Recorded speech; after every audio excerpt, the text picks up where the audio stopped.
चलो तो फिर रिकॉर्डिंग स्टार्ट करते टॉपिक के accordingly. So good evening, welcome to all of you.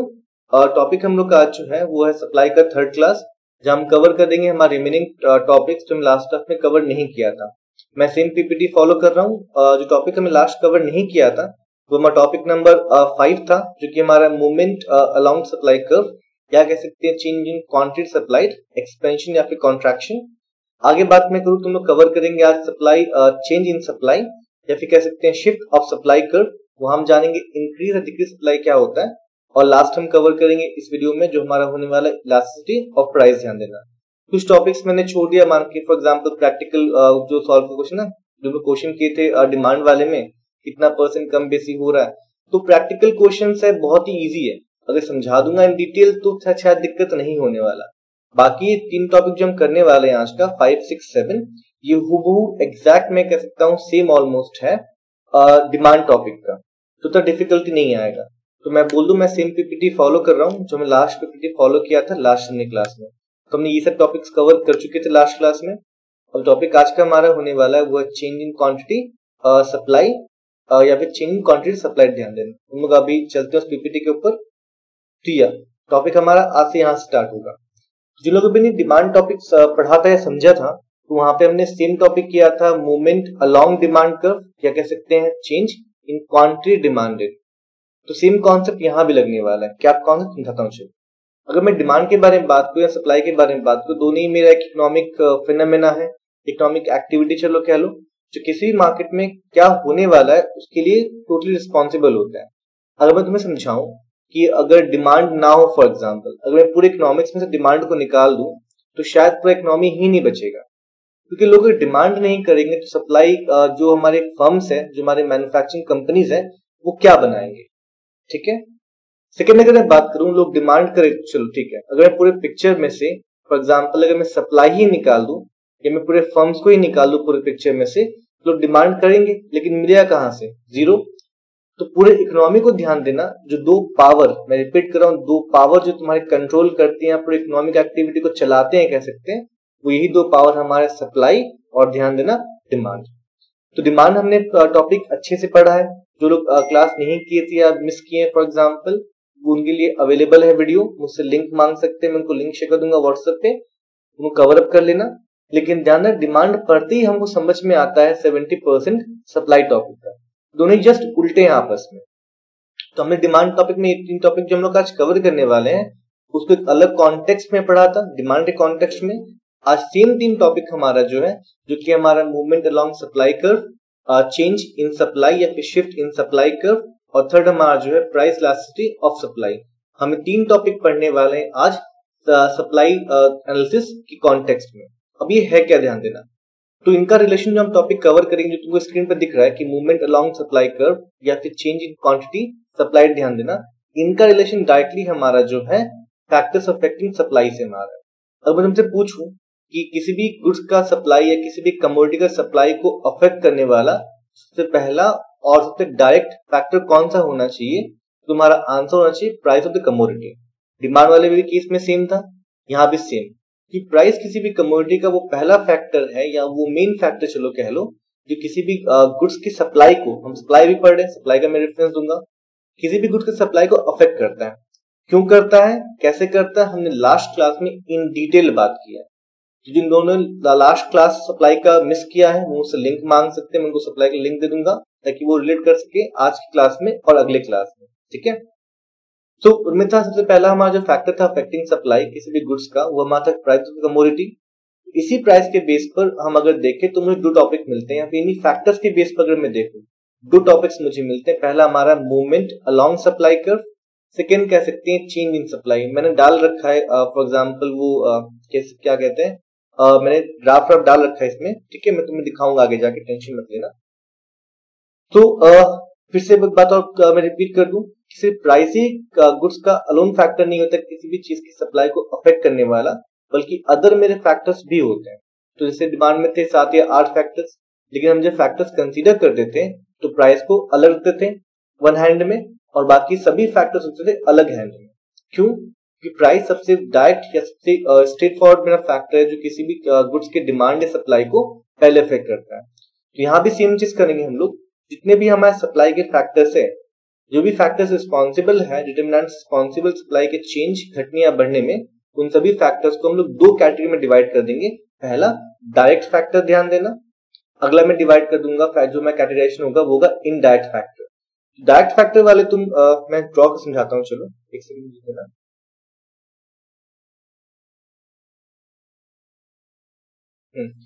तो मैं फैक्टर्स को देखूं, फैक्टर्स अफेक्टिंग सप्लाई, FAS, तो मैं दो बकेट में इनको कन्वर्ट करता हूं, चलो डिवाइड करता हूं। एक हमारे है डायरेक्ट फैक्टर, एक हमारा है इनडायरेक्ट फैक्टर। तो अगर मैं डायरेक्ट फैक्टर में रखूं, सिर्फ मैं एक ही रखूंगा जो कि होने वाला है प्राइस ऑफ गुड्स। ध्यान देना, प्राइस ऑफ गुड्स। अब अगर मैं यहां पे देखूं कि जो इनडायरेक्ट फैक्टर में होने वाले, मैं रखूंगा ऑल अदर फैक्टर एक्सेप्ट, लिख नहीं पा रहा हूं, पूरा जगह मेरे पास नहीं है, except price of the commodity. तो बस इसी टॉपिक में समझ में आना चाहिए कि जब किसी भी गुड्स के सप्लाई को प्राइस अफेक्ट करे, price of the goods affect करे या प्राइस वहां पर वर्क करे फॉर एग्जांपल, तब मुझे मिलता है मूवमेंट अलोंग सप्लाई कर्व। लेकिन जब ये फर्स्ट फैक्टर को मेरा वर्क ना करे, बल्कि जो मेरे इनडायरेक्ट फैक्टर्स है, जो मैंने कैटेगराइजेशन में रख दिया, इसमें प्राइस नहीं है, अगर वो तुम्हारे वर्क करे तो मुझे मिलता है चेंज इन सप्लाई। सेम यहाँ डिमांड में भी मारा था कि डिमांड वाले केस में समझा था हमने, सेम यहाँ पे रिपीट होगा। फिर वहां में प्राइस और कमोडिटी को अगर लूं, बाकी सब फैक्टर्स को चेंज ना मानूं, तब मुझे मिलता है मूवमेंट अलोंग डिमांड कर्व। ध्यान देना। लेकिन जहां मैं अदर फैक्टर्स को कंसीडर करता हूं, सप्लाई प्राइस को मैं छोड़ देता हूं, तो वहां मुझे मिलता है change in demand curve. Same यहाँ पर कि भाई अगर सप्लाई तुम्हारा काम कर रहा है तो मुझे मिलेगा मूवमेंट अलोंग सप्लाई कर्व। लेकिन अगर मुझे मिलेगा फॉर एग्जांपल अगर मैं अदर फैक्टर्स कंसीडर करूंगा, तब मुझे मिलेगा चेंज इन सप्लाई। दोनों अलग अलग है, इसके बारे में मैंने इन डिटेल बात कर रखा है डिमांड वाले चैप्टर में, तो मैं उतना रिपीट नहीं करूंगा। मैं रिकमेंड करूंगा तुम वीडियो जाकर देख लेना, अगर लिंक तुम्हारे पास अवेलेबल है तो मुझसे मांग लेना, ठीक है। तो बाय डेफिनेशन में जाऊं कि होता क्या है, तो बाय डेफिनेशन को सेम मिलेगा जो मैं तुमको समझाया फॉर एग्जांपल वेरी शॉर्ट में। Like when quantity supplied of a commodity changes as a result of change in its own price, ध्यान देना। तो आगे हमारा प्राइस फैक्टर यहाँ पर अदर फैक्टर्स रिमेनिंग कांस्टेंट, मतलब बाकी जो इनडायरेक्ट फैक्टर्स है उनमें कुछ चेंज नहीं आने चाहिए। So this situation is known as change in quantity supplied, या फिर तुम कह सकते हो मूवमेंट अलोंग सप्लाई कर्व हमारा होता है। अब अगर मैं तुम्हें समझाऊं इस वर्ड से कि मूवमेंट अलोंग सप्लाई कर्व का मतलब क्या होता है, यहां ध्यान देना, एक सप्लाई कर्व हमारा है, हम इसी सप्लाई कर्व को छोड़ के किसी सप्लाई कर्व में चेंज नहीं कर रहे, बल्कि या तो हम कभी ए, बी, सी, डी, अगर मैं समझाऊं तो कभी पॉइंट ए से पॉइंट बी जा रहे हैं, पॉइंट बी से पॉइंट सी जा रहे हैं, या पॉइंट सी से पॉइंट डी जा रहे हैं, या फिर कभी हम पॉइंट सी से डी से पॉइंट सी जा रहे हैं। जस्ट मेरा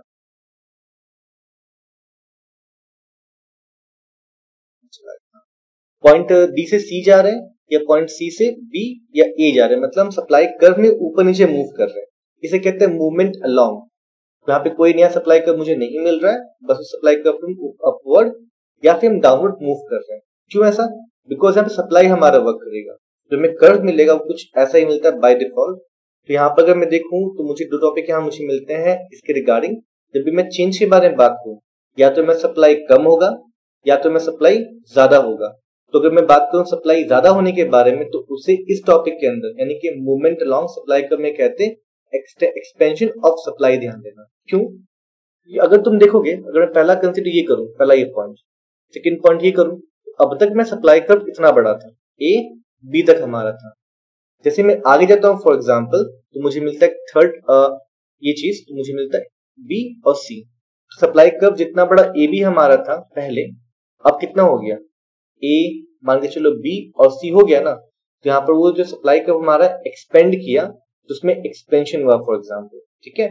जब भी मेरा प्राइस बढ़ता है, अदर फैक्टर्स रिमेनिंग कांस्टेंट, तो मुझे इस टॉपिक के अंदर मुझे मिलता है एक्सपेंशन ऑफ सप्लाई मुझे मिलता है, ठीक है।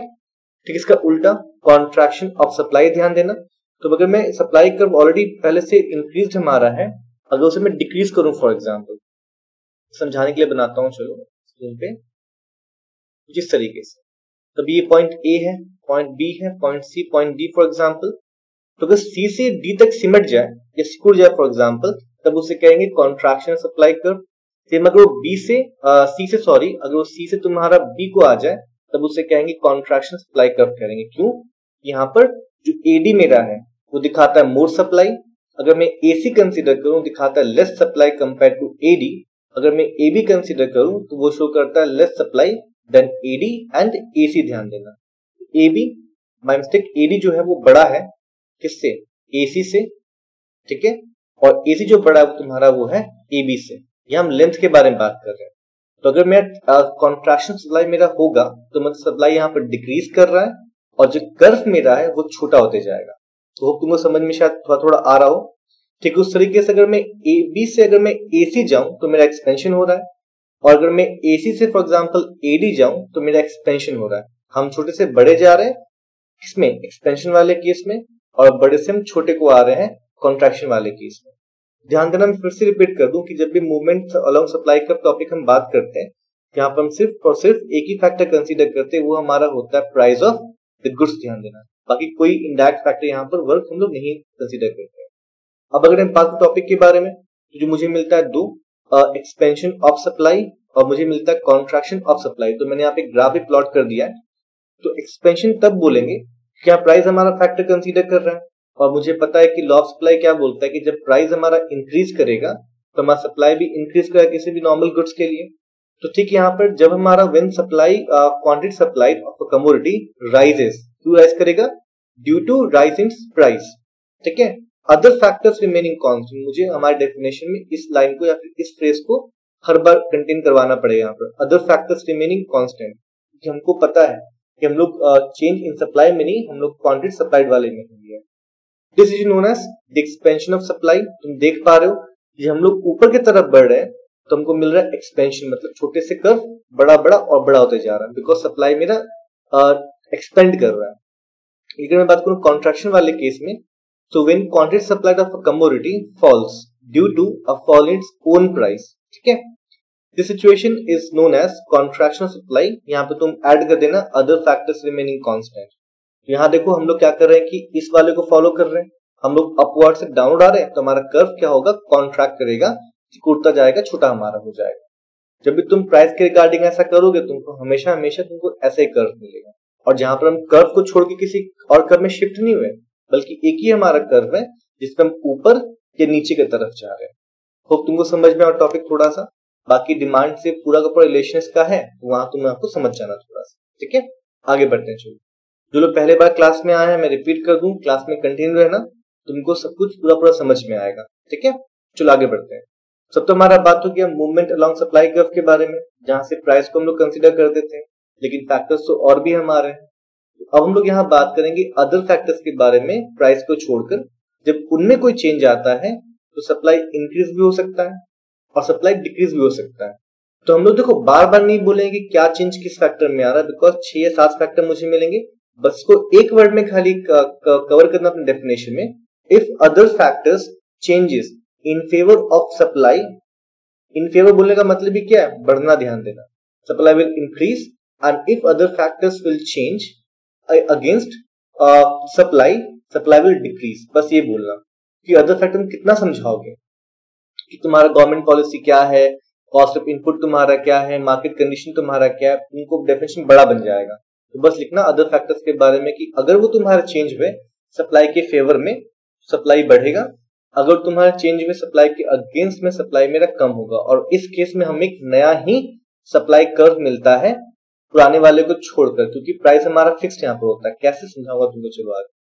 सो when the amount supplied of a commodity increases या डिक्रीजेस, ध्यान देना, due to change in factor other than price of the commodity, it is called change in supply. ठीक है, जरा मुझे व्हाट्सएप खोलने दो, कहीं तुम लोग का मैसेज आया और मैं ना देख पाऊं तो। ओके, आगे बढ़ता हूं। चलो, तो चलिए पता अदर फैक्टर्स में यहाँ पे चेंज आएगा। So change in price is indicated by shift in the entire supply curve। कैसे? शायद तुम लोग थोड़ा सा यहाँ पे देख पा रहोगे, शायद इसका विजिबिलिटी अच्छा नहीं है, कि तुम लोग कर्व शायद थोड़ा देख पा रहोगे, जहां पर हमारा जो, अच्छा मैं कर्व तो बड़ा करता हूँ, एक सेकंड देना, मैं इस कर्व को थोड़ा सा कोशिश करता हूँ बड़ा करने का।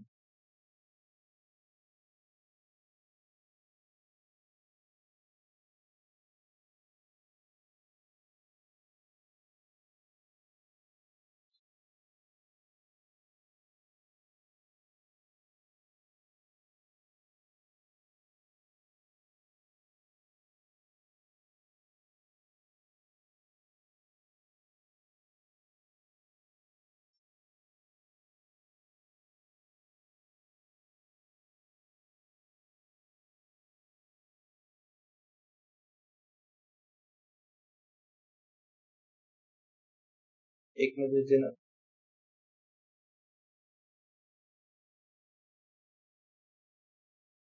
इतना दिख रहा होगा तुम लोगों को शायद। मैं अपडेट मारता हूँ इस चीज को। चलते हैं पीपीटी पे। चलो, तो यहाँ मैं तुम्हें कर्व दिखाता हूँ अगला वाला, जहां तुम देखो अगर मैं सप्लाई कर्व इंक्रीज मेरा होगा तो हम लोग क्या कर रहे हैं, राइटवर्ड शिफ्ट कर, मतलब हमारा इनिशियल सप्लाई कर्व जो है वो हमारा S1 है, ये बीच वाला इनिशियल, ध्यान देना। और ये जो हमारा दिख रहा है तुमको P1 जो तुमको कर्व दिख रहा है, line horizontal parallel to the horizontal line, ये हमारा जो है ये हमारा से कहते हैं प्राइस लाइन, ध्यान देना। तो ये तो हमारा फिक्स है, जो P1 का P1 ही रहेगा बिकॉज प्राइस में यहाँ पे कोई चेंज नहीं आएगा, अदर फैक्टर्स मेरे चेंज करेंगे। तो इस केस में क्या होगी कि कर्व हमारा चेंज हो रहा है। फॉर एग्जांपल अगर मैं देखूं S1 वाले कर्व में जो मेरा इनिशियल क्वांटिटी सप्लाइड हमारा था वो था हमारा Q1, ठीक है। तो अगर ध्यान देना मैं कुछ ऐसा फैक्टर्स मेरे अदर्स है, कुछ भी लेके चलो फैक्टर, वो अगर सप्लाई के फेवर में हमारे चेंज हुए, सप्लाई इंक्रीज करेगा, तो मुझे इस ग्राफ में जाना पड़ेगा थोड़ा सा आगे, यानी कि Q2 जाना पड़ेगा। तो मुझे दिखाना पड़ेगा कि पहले भी फॉर एग्जांपल P1 प्राइस पर हम Q1 क्वांटिटी सेल कर रहे थे, अब प्राइस में कोई चेंज नहीं आया, मतलब P1 प्राइस ही हमारा है, लेकिन जो बाकी कोई और फैक्टर हमारा चेंज हुआ और मैं यहाँ पे क्या देख पा रहा हूँ कि हमारा सप्लाई बढ़ गया, तो मुझे आगे बढ़ना पड़ेगा, Q1 से आगे बढ़ के मुझे Q2 जाना पड़ेगा। और इस वाले केस में क्या होगा, मुझे एक नया सप्लाई पॉइंट मिलेगा प्राइस लाइन पर, जो कि हमारा ये होगा, और इससे हम क्या कर देंगे, ड्रॉ कर देंगे एक ये लाइन, तो मुझे मिलेगा एक नया सप्लाई कर्व जो कि S1 से हटके होगा और S1 के राइट में होगा, ध्यान देना, ठीक है। जब भी सप्लाई कर्व अगर इंक्रीज हमारा होता है फैक्टर प्राइस फिक्स रहने पर अदर फैक्टर के चेंज के ड्यू टू, तो हमारा जो सप्लाई कर्व इंटायर है वो राइट में शिफ्ट हमारा होता है। लेकिन जब भी किसी फैक्टर में चेंज आए, अदर फैक्टर्स ध्यान देना, इनडायरेक्ट फैक्टर्स, तो वहां पर सप्लाई मेरा कर्व जो होता है वो लेफ्ट की ओर मेरा शिफ्ट होता है। तो सप्लाई कर्व का लेफ्ट शिफ्ट होना इंडिकेट करता है कि सप्लाई में डिक्रीज हुआ है, और सप्लाई कर्व का राइट में शिफ्ट होना ये दिखाता है तुम लोगों को कि सप्लाई में इंक्रीज हमारा हुआ है। अगर मैं तुम्हें कोशिश करूं कि एक और तुम्हें ड्रॉ के दिखाने का, तो मैं तुम्हें ड्रॉ के दिखाता हूँ ये वाला कुछ इस तरीके से। जस्ट बेटा, यहाँ तुम देखो ये हमारा कर्व है, ध्यान देना। तो जो मैं P1 प्राइस हमारा था, उस P1 प्राइस पर मान के चलो हम पहले Q1 सप्लाई कर रहे थे, किसी और फैक्टर में तुम्हारा चेंज आ गया, उससे क्या हुआ, मैं सप्लाई जो है इंक्रीज हो गया, तो मेरे को Q1 दिखाना पड़ेगा कि चेंज हो गया हमारा Q2 पर, बिकॉज Q ज्यादा इंडिकेट शो कर रहा है, ज्यादा मोर क्वांटिटी हमारा शो कर रहा है, सेम प्राइस पर, सेम P1 पर हमारा शो कर रहा है। मुझे एक पॉइंट और यहाँ मिल गया, पहला हमारा पॉइंट ये था मान के चलो, अब जो हमारा पॉइंट है ये B मान के चलो। तुम लोग पहले A से एक लाइन खींच लेते हैं, ये हमारा सप्लाई कर्व था, इनिशियल सप्लाई कर्व S1, ध्यान देना। लेकिन क्योंकि सप्लाई मेरा इंक्रीज हो गया, मुझे एक नया पॉइंट B मिल रहा है, तो इस वाले केस में मैं क्या दिखाऊंगा कि मैं सप्लाई इंक्रीज हो गया और मुझे एक नया कर्व मिल रहा है, ठीक से S2 और S2, ध्यान देना। इस तरीके से सप्लाई कर्व हमारा शिफ्ट हो गया राइटवर्ड, बिकॉज प्राइस में कोई चेंज नहीं आया, ठीक है। लेकिन अगर मैं बात करूं एक और एक्सट्रीम के बारे में, वो हमारा एक्सट्रीम होने वाला है जो कि जहां पे डिक्रीज दिखा देंगे। तो मान के चलो अभी भी प्राइस P1 ही है, किसी फैक्टर में ऐसा चेंज आया तो इस फैक्टर ने क्या किया कि सप्लाई को डिक्रीज कर दिया, तो मुझे करना पड़ेगा अपना पॉइंट Q3 जो Q1 के लेफ्ट में होगा, जो इंडिकेट कर रहा है कि हाँ Q1 ज्यादा हमारा, Q3 हमारा उससे कम है, ध्यान देना। मुझे यहाँ पे एक पॉइंट मिलेगा, वो मेरा होगा C मान के चलो, ठीक है, जो कि A के लेफ्ट में हमारा होगा, और ठीक पॉइंट C से भी हम एक ड्रॉ कर देंगे सप्लाई कर्व जो कि हमको दिखाएगा S3 और हमारा S3, ध्यान दो, ठीक है, जो इंडिकेट करेगा हमारा पॉइंट C को। यहाँ मुझे कर्व मिल रहा है, पॉइंट मुझे मिल रहा है पॉइंट C। तो इस तरीके से मैं क्या देखूंगा, डिक्रीज हमारा हो रहा है तो मुझे एक नया ही कर्व मिल रहा है S3 जो कि लेफ्ट में मेरा है S1 के। चाहे तुम डिक्रीज वाला केस देख लो, चाहे तुम इंक्रीज वाला केस देख लो, दोनों ही केस में हमें कंप्लीटली नया सप्लाई कर्व मिल जा रहा है। हम इस वाले केस में सप्लाई के ऊपर नीचे मूव नहीं कर रहे हैं, बिकॉज ऊपर नीचे तब मूव करते हैं तुम्हारा सप्लाई, जब तुम्हारा प्राइस चेंज हो कमोडिटी का। लेकिन अदर फैक्टर्स में अगर चेंज हो रहे हैं तो हम एक नया ही कर्व S1 से हट के S2 राइट में, या फिर S1 से हट के S3 ध्यान देना लेफ्ट में, इन केस ऑफ इंक्रीज और in case of decrease respectively मुझे मिल जा रहा है। बस इसे ही कहते हैं हम लोग चेंज इन सप्लाई, ध्यान देना। तो यहाँ पर दो चीजें मुझे मिलती हैं चेंज इन सप्लाई वाले केस में। तो मैं फिर से डेफिनेशन पढ़ता हूँ, चलो।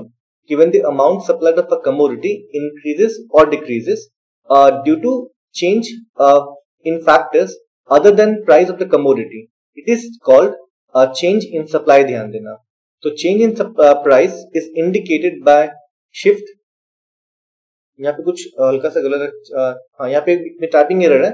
Change in quantity supplied is indicated, यहाँ पे तुम लोग मैं ठीक कर दूंगा, एडिट कर दूंगा। Change in quantity supplied is indicated by shift in the entire supply curve, ध्यान देना। यहाँ पे एक एरर मुझे मिला, तो मैं चेंज करूँ, change in quantity supplied QS यहाँ पे हो जाएगा, quantity supplied is indicated by shift in the entire supply curve.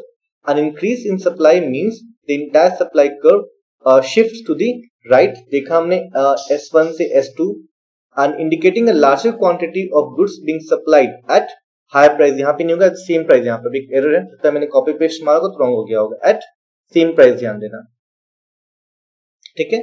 Likewise, a decrease in supply means that the supply curve will shift to the left, indicating less amount goods being supplied at same price, ध्यान देना, eight same price. यहाँ पे तो कुछ error मैं ठीक कर दूंगा उसको क्लास के बाद, मैं तुम लोगों को पीपीटी भेज दूंगा क्लास ठीक करने के बाद। होप तुमको समझ में आओ। तब मेरे खाली अदर फैक्टर्स हमारे काम कर रहे हैं। तो यहाँ पर मैं दो चीज देखूंगा। यहाँ पहले हमारा था एक्सपेंशन, जो दिखा रहा था कि प्राइस बढ़ने पर सप्लाई हमारा बढ़ गया। यहाँ मुझे मिलेगा इंक्रीज इन सप्लाई, ध्यान देना, जो मैं ये इंडिकेट करे प्राइस में कोई चेंज तो नहीं आया है, लेकिन अदर फैक्टर्स मेरे चेंज हुए हैं। और इस वाले केस में मुझे एक नया सप्लाई कर्व मिलेगा जो कि इनिशियल सप्लाई कर्व के मेरे राइट में होगा। तो मैं बात करूं, इसका भी ग्राफ हमारे पास है।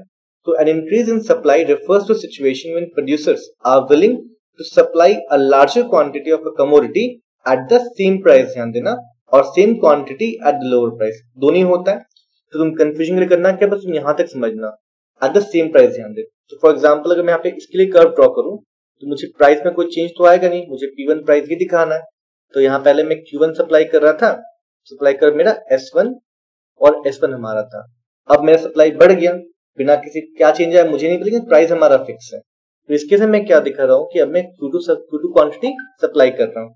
तो इस वाले केस में क्या हो रहा है कि एक मुझे और पॉइंट मिल रहा है, पहले पॉइंट A था, अब मुझे पॉइंट B मिल रहा है। तो पॉइंट B से मैं क्या करूंगा, सप्लाई कर्व ड्रॉ करूंगा, जो कि मेरा होगा S2 और S2। तो S1 से S2 जाना ही शो कर रहा है मेरा इंक्रीज इन सप्लाई, ठीक है, जो कि सेम प्राइस P1 पर है, हम Q2 सप्लाई कर रहे हैं।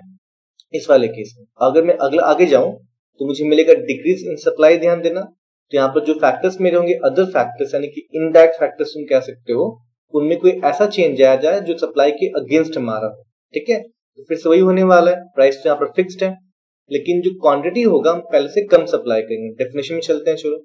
A decrease in supply refers to a situation when producers are willing to supply a lesser quantity या फिर smaller quantity of a commodity at the same price। बस तुम यहां तक लर्न कर लेना, ठीक है। तो यहां अगर मैं तुम्हें इंडिकेट दिखाऊं इस वाले कर्व के लिए, तो पहले हमारा कर्व था P1, ये सप्लाई, ये प्राइस हमारा लाइन है, जहां मैं पहले सप्लाई कर रहा था, मान के चलो Q1, ठीक है। अब हमारे पास एक पहले पॉइंट था A और सप्लाई का हमारे पास था S1 और हमारा S1, ध्यान दे। अब कुछ ऐसा चेंज है अदर फैक्टर्स में, सप्लाई मेरा कम हो गया, तो प्राइस तो हमारा चेंज नहीं हुआ ना, तो प्राइस लाइन वैसे का वैसे ही रहेगा। अब मैं कम सप्लाई करूंगा, मान के चलो Q3 सप्लाई करूंगा यहाँ पर। तो अगर मैं इसको मिलाऊं प्राइस लाइन से तो मुझे एक पॉइंट मिलता है, इसे पॉइंट कहते हैं पॉइंट C, ध्यान देना। मैं पॉइंट C से एक लाइन ड्रॉ करूंगा और मुझे मेरा कर्व मिलेगा S3 और S3, ध्यान दे। तो यहाँ मैं क्या देख रहा हूँ कि हमारे इनिशियल कर्व से जो सप्लाई कर्व मुझे नया मिला वो हमारा शिफ्ट हो रहा है इनिशियल सप्लाई कर्व के लेफ्ट वर्ड, तो यहाँ पर डिक्रीज हमारा आ रहा है, और प्राइस सेम हमारा है लेकिन क्वांटिटी हम कम सप्लाई कर रहे हैं, बिकॉज Q3 तुम्हारा जो है ग्राफ में शो कर रहा है लेस देन द Q1, ध्यान देना। तो आई गेस तुमको समझ में आ ही गया होगा। टॉपिक हम लोग को आगे हम लोग को मिलेगा, तो हमारा होना डिफरेंशिएशन, ध्यान देना, सिंपल डिफरेंशिएशन है। Between quantity change in quantity supplied, या फिर कह सकते हैं मूवमेंट अलोंग सप्लाई कर्व। और सेकंड हमारा होने वाला है कि जो हमारा चेंज इन सप्लाई हमारा था। ठीक है, पहले अगर बात करूं ग्राफ के बारे में, तो मैं ग्राफ देख के पहला पॉइंट समझ में आ ही रहा होगा शायद स्क्रीन पे कि इस वाले केस में चेंज इन क्वांटिटी सप्लाइड में एक ही सप्लाई कर्व हमारा होता है और हम उसमें अपवर्ड या हम डाउनवर्ड मूव करते रहते हैं, ध्यान देना। तो ये जो हमारा तुम देख पा रहे हो, ये हमारा है change in quantity supplied curve वाला कर्व हमारा है। अगर मैं सप्लाई वाला मैं केस देखूं तो यहाँ मुझे हर बार नहीं बोलूंगा, या तो इंक्रीज सप्लाई केस में मुझे राइट में एक नया कर्व मिलेगा, डिक्रीज सप्लाई वाले केस में मुझे लेफ्ट में एक नया कर्व मिलेगा, जो कि हम डिस्कस अभी किया। ठीक है, अब अगर मैं बात करूं सिचुएशन, यहाँ पर हो रहा है कि situation movement along supply curve, वो हमने पॉइंट वन डिस्कस कर लिया। यहाँ पर हमारा शिफ्ट होता है, एक नया ही मुझे कर्व मिल जाता है। नंबर टू देना फैक्टर। तो फैक्टर के बारे में बात करूं, मतलब क्या, वही डिटरमिनेंट। तो चेंज इन क्वांटिटी सप्लाइड वाले केस में हमारा सिर्फ प्राइस हमारा फंक्शन करता है, बाकी हमारे फैक्टर्स होते हैं फिक्स। लेकिन बात में करूं quantity supply change in supply वाले केस में, क्या हमारा होता है कि प्राइस सिर्फ हमारा फिक्स होता है, बाकी हमारे किसी भी अदर फैक्टर में चेंज अगर आता है तो हम लोग कंसीडर करेंगे चेंज इन सप्लाई वाला हमारा केस। अब अगर मैं बात करूं तो एविडेंस ध्यान देना। तो अगर मेरा एक्सपेंशन इन सप्लाई हो रहा है, या अगर मैं कहूं कि प्राइस में बढ़ोतरी हो रहा है और सप्लाई मेरा इंक्रीज हो रहा है, तो मैं अपने कर्व पर ऊपर की तरफ बढ़ूंगा, यानी कि कर्व में एक्सपेंशन हमारा होगा। लेकिन अगर प्राइस में मेरा डिक्रीमेंट हो रहा है और मैं अगर टॉपवर्ड से मैं डाउनवर्ड मूव कर रहा हूं सेम सप्लाई कर्व में, तो मैं कहूंगा मेरे कर्व का कॉन्ट्रैक्शन हो रहा है। ठीक है, मैंने डिस्कस पहले कर लिया कि ए से बी, फिर ए बी, फिर ए सी, फिर ए डी, ये हमारा बढ़ना दिखा रहा है। फिर हमने कंसिडर किया पहले कि एडी से हम फिर एसी को आए, फिर हम एबी को चले आए, वो मेरा कॉन्ट्रैक्शन दिखा रहा है।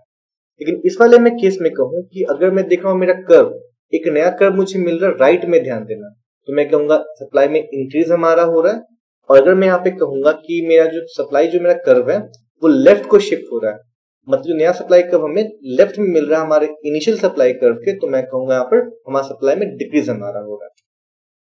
मैं बोल रहा हूँ हूबहू सेम टॉपिक हम ये कैरी कर रहे हैं डिमांड चैप्टर से। ठीक है, वहां पे खाली प्राइस वाला केस था, तो movement along demand curve, other factors थे तो चेंज इन डिमांड। यहाँ पे सेम चीज, अगर प्राइस हमारा अलोन फंक्शन कर रहा है तो for example movement along supply curve हमारा है। अगर मेरे अदर फैक्टर्स यहाँ पर काम कर रहे हैं तो उस वाले केस में हमारा कौन सा हो रहा है, चेंज इन सप्लाई हमारा हो रहा है। तो आगे हमारे पास दो टॉपिक और है कि जो इंक्रीज इन सप्लाई और एक्सपेंशन इन सप्लाई वाले में डिफरेंशिएट करना बहुत सिंपल है। तो increase in supply is caused due two factors other than price of the commodity. Simple चीज है, हम लोग इंक्रीज किसके अंदर आता है, हमारा चेंज इन सप्लाई के अंदर आता है। तो अदर फैक्टर्स में कोई ऐसा चेंज आया जो सप्लाई के फेवर में हो तो मुझे इंक्रीज मिलेगा। लेकिन एक्सपेंशन हमारा जो केस है वो हमारा आता है मूवमेंट अलोंग सप्लाई कर्व वाले केस में, यहाँ पर प्राइस को बढ़ना पड़ेगा, यानी कि प्राइस के इंक्रीज होने पर मुझे मिलता है एक्सपेंशन ऑफ सप्लाई मुझे मिलता है। अब अगर मैं बात करूं कर्व शिफ्ट, तो इसमें क्या तुम्हारा होता है कि जो कर्व हमारा है वो राइट में शिफ्ट हमारा होता है इंक्रीज वाले केस में। लेकिन अगर मैं बात करूं मैं एक्सपेंशन वाले केस में, तो यहाँ पे शिफ्ट तो नहीं होती सप्लाई कर्व, बल्कि हम अपवर्ड वाले पॉइंट पर शिफ्ट हम होते हैं। तो तुम यहाँ पे देख पा रहे हो कि इस पॉइंट से हम इस पॉइंट को जा रहे हैं, तो यहाँ पे हम एक्सपेंड कर रहे हैं, ऊपर की तरफ बढ़ रहे हैं। अब अगर मैं बताऊं तो प्राइस वाले केस में, तो थर्ड जो हमारा है, प्राइस यहाँ पर फंक्शन नहीं करेगा इंक्रीज इन सप्लाई वाले केस में, तो यहाँ पर प्राइस हमारा फिक्स रहेगा। लेकिन जहां मैं बात करूं थर्ड हमारा अजबज हो गया, मैं तो डिलीट कर दूं स्क्रीन पे। अगर मैं थर्ड पॉइंट के बारे में बात करूं तो यहाँ हमारा जो प्राइस है वो बढ़ना चाहिए, तभी हमको मिलेगा एक्सपेंशन ऑफ सप्लाई हमें मिलेगा। ठीक है, आगे बढ़ू कर्व का, तुम्हारा जो दिखने में कर्व कैसा होता है किस टॉपिक में, तो अगर मैं इंक्रीज इन सप्लाई वाले में बात करूं तो मुझे कर्व कुछ ऐसा दिखेगा, नया कर्व दिखेगा मुझे राइट में। अगर मैं एक्सपेंशन वाले केस में देखूं तो मुझे दिखाना पड़ेगा एरो देकर कि भैया अपवर्ड मूव कर रहे, ध्यान देना। ठीक है, इस पॉइंट से हम इस पॉइंट को जा रहे, सिंपल हमारा है। अब अगर मैं अगला बात करूं तो मुझे डिफरेंशिएशन मिलेगा डिक्रीज इन सप्लाई में और कॉन्ट्रैक्शन इन सप्लाई वाले के, सेम चीज यहाँ पर है कि अगर मैं अदर डिक्रीज इन सप्लाई के बारे में बात करूं तो ये टॉपिक हमारा आता है चेंज इन सप्लाई वाले केस से। अगर मैं कॉन्ट्रैक्शन ऑफ सप्लाई के बारे में बात करूं तो ये हमारा आता है मूवमेंट अलोंग सप्लाई कर्व वाले केस में, जहां पर प्राइस हमारा काम करता है। तो सब डेफिनेशन तो क्लियर ही है। जब डेफिनेशन में बात करता हूँ पहला वाला, उस वाले केस में क्या होता है कि जो मेरा जो अदर फैक्टर्स हमारे हैं उनमें चेंज आना चाहिए सप्लाई के अगेंस्ट, तब सप्लाई में डिक्रीज करेगा। लेकिन जब मैं बात करता हूँ कॉन्ट्रैक्शन ऑफ सप्लाई के बारे में, तो इस वाली सिचुएशन में मेरे प्राइस में फॉल होना चाहिए, तब जाके मुझे मिलेगा कॉन्ट्रैक्शन ऑफ सप्लाई। ध्यान दें। अब अगर मैं आगे बात करूं प्राइस वाले केस में, तो प्राइस इनइफेक्टिव है, फंक्शन नहीं होता है इन केस ऑफ मेरा डिक्रीज इन सप्लाई। ये अदर फैक्टर्स मेरे काम करते हैं इस वाले केस में। लेकिन जहां मैं बात करता हूँ कॉन्ट्रैक्शन ऑफ सप्लाई वाले केस में, तो वहां से प्राइस ही अलोन तुम्हारा फैक्टर जो फंक्शन करेगा, बाकी हमारे जो फैक्टर्स है वो काम नहीं करेंगे। अब अगर मैं बात करूं तुम्हारा कर्व शिफ्ट के बारे में, तो यहाँ पर कर्व मुझे पता है एक नया कर्व मिलता है, और वो कर्व तुम्हारा जो होता है वो राइट मिस्टेक लेफ्ट को हमारा शिफ्ट करता है हमारे इनिशियल कर्व से। तुम यहाँ पे एरो मार्क के देख पा रहे हो कर्व में हमारा। लेकिन जब मैं बात करता हूँ तुम्हारा कॉन्ट्रैक्शन सप्लाई के बारे में, तब हम यहाँ पर देखते हैं कि जो हमारा जो पॉइंट है मूवमेंट हम लोग करते हैं वो टॉप टू बॉटम जाते हैं, यानी कि नीचे की तरफ हम मूवमेंट करते हैं। एरो हम कुछ इस तरीके से दिखाते हैं। तो फॉर द एग्जामिनेशन पर्पस बस 4 डेफिनेशन ही लर्न करना, उससे बेस एग्जाम में नहीं आता, बिकॉज पैटर्न ही तुम्हारा ऐसा होता है कि 5 4 एंड तुम्हारा आई गेस 5 4 9 3 होता है, या फिर 3 4 5 या 4 4 4 इस तरीके से होता है। तो ये क्वेश्चंस 4 मार्क्स से ऊपर नहीं आते, तो 4 मार्क्स से बस 4 पॉइंट सी हमें चाहिए। बहुत सिंपल है, बाकी तो करके लर्न तुम्हें हो जाएगा। लास्ट टॉपिक आज का हमारा है वो है सेम डिमांड से कॉपी यहाँ पर हो रहा है कि प्राइस इलास्टिसिटी ऑफ डिमांड। हम पढ़े थे डिमांड चैप्टर में, जो दिखाता था कि कितना परसेंट प्राइस में चेंज आने के बाद कितना परसेंट चेंज आएगा डिमांड में। ध्यान देना, ठीक है। ठीक इस तरीके से हम जब बात करते हैं प्राइस इलास्टिसिटी ऑफ सप्लाई के बारे में, तो यहाँ पर बस ये चीज सेम हुबहू ये चीज है, वही दिखाता है कि अगर मैं प्राइस में कितना परसेंट चेंज आने के बाद हमारा जो सप्लाई है उसमें कितना परसेंट चेंज आएगा। तो यहाँ पे तुम लोग ध्यान देना कि दोनों के बीच में, प्राइस और सप्लाई के बीच में तुम्हारा जो रिलेशन पॉजिटिव है। तुम लोग फॉर्मूले में जो है यहाँ पर नेगेटिव साइन यूज नहीं करेंगे खुद से। जब हम लोग बात करते हैं प्राइस इलास्टिसिटी डिमांड वाले केस में, तो वहां पे दोनों में इनवर्स रिलेशन है, तो हमें आंसर एंड में नेगेटिव ना मिल जाए, इसके लिए हम क्या करते हैं, खुद से एक नेगेटिव फॉर्मूले के बाहर डाल देते हैं ताकि हमें आंसर सही मिले, पॉजिटिव मिले। तो अगर बात करें डेफिनेशन के बारे में, सेम कि प्राइस इलास्टिसिटी ऑफ सप्लाई, यहाँ पे टाइपिंग एरर है, measures the degree of responsiveness, यानी कि कितना परसेंट चेंज अगर आएगा प्राइस में तो कितना परसेंट चेंज आएगा सप्लाई में, वो दिखाता है। Responsiveness of the quantity supplied of a commodity to a change in its price. Formula same है, पहले का फॉर्मूला डिमांड वाले केस में सेम फॉर्मूला हमारा यहाँ पे, बस नाम चेंज होगा। Percentage change in quantity supplied divide by percentage change in price of the commodity. Simple चीज है, percentage change in quantity supplied, मतलब कंपेयर कर लेना। तुम लोग डिमांड चैप्टर में पढ़ चुके इसके बारे में इन डिटेल, सेम कॉपी यहाँ पर तुमको प्रैक्टिकल क्वेश्चन दे देगा कि for example a firm was selling 100 units when the price was ₹2 per unit, ठीक है। Now when price increased by ₹1, the firm also increase supply bye 20% for example. तो बस मुझे इसका आंसर सिंपल निकालना है और मेरा प्राइस इलास्टिसिटी आराम से चला आएगा। तो मैं तुम लोग को स्कैन कॉपी भेजूंगा, उसमें 4-5 प्रैक्टिकल क्वेश्चन देखना, बहुत ही आसान हमारा होता है, ठीक है। परसेंटेज चेंज इन प्राइस, तो मुझे यहाँ पर एक वैल्यू मिलेगा, जो वैल्यू हमारा डेसिमल वैल्यू होगा, ठीक है। आई रिपीट, जो हमारा वैल्यू होगा डेसिमल वैल्यू होगा, और इसी डेसिमल वैल्यू पे बेस्ड हमारा होगा जो डिमांड में पढ़ के आए थे। ठीक, यहाँ भी सेम 5 तरह के हमारे वैल्यूज, ठीक है। या तो जो मुझे ES मिलेगा वो पहला केस में क्या हो सकता है, इक्वल टू 0 मेरा हो सकता है। जो ES हमारा है वो मोर देन 1 हमारा हो सकता है। जो इलास्टिक सप्लाई का जो हम लोग सॉल्व करेंगे ना प्रैक्टिकल क्वेश्चन, जो मुझे एंड में मिलेगा वैल्यू में, उसके बारे में बात कर रहा हूँ कि उस वैल्यू का रेंज क्या हो सकता है। उस वैल्यू का रेंज पहला वाला केस में 0 हो सकता है, या तो मोर देन 1 हो सकता है, या तो लेस देन 1 हो सकता है। जो फोर्थ हमारा केस है वो 0 से लेके 1 के बीच में हमारा हो सकता है, मतलब 0 से बड़ा 1 से छोटा। और जो पांचवा लास्ट हमारा जो केस है वो हो सकता है इक्वल्स टू इन्फिनिटी। ध्यान देना, हमको पता है, डिस्कस हमने किया है वहां पर फ्रैक्शन मेथड या फ्रैक्शन पॉइंट ऑफ व्यू कि हम लोग कैसे कैटेगराइज करते हैं कि क्या मुझे मिलने वाला इन डिटेल डिमांड चैप्टर में। तो उतना मैं डीप अभी जाऊंगा नहीं, मैं फिर से रिकमेंड करूंगा जिनको चाहिए लिंक, उन चैप्टर्स का मुझे लिंक मांग ले और वो जाके कवर कर ले, तुमको ये बहुत आसान लगी है चीज, ठीक है। तो परफेक्टली इलास्टिक सप्लाई ध्यान देना, कब, जब मुझे ये इलास्टिक सप्लाई का मुझे क्या मुझे वैल्यू मिले मुझे इन्फिनिटी मिले। पर आगे टॉपिक है, कोई दिक्कत नहीं, चलो करते हैं। तो मुझे पहला टॉपिक मिला परफेक्टली इलास्टिक सप्लाई। कब ऐसा होता है? जब मुझे मिले ईपी का वैल्यू, यानी कि इलास्टिसिटी ऑफ प्राइस, मुझे वैल्यू मिले इन्फिनिटी, तब इसको कहते हैं कि मेरा परफेक्टली इलास्टिक सप्लाई है। ऐसा कब हमारा होता है?